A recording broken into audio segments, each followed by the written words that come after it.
একটি শোরুমে এসে গরিব বানরটি পোশাক দেখছিল। ম্যানেজার তাকে দূর দূর করে তাড়িয়ে তা দেখে কুকুর দুটি হাসছিল।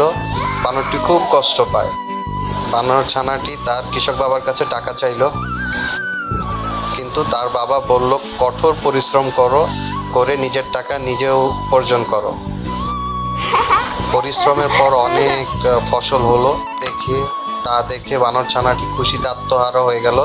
সেগুলো নিয়ে বাজারে বিক্রি করলো এবং অনেক অর্থ পেল, এবং সেই অর্থ নিয়ে সে চলে গেল সেই শোরুমে।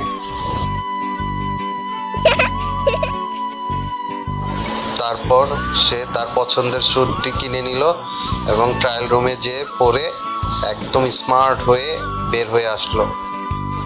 বড়লোক কুকুর দুটির লজ্জায় মাথা নিচু হয়ে গেল।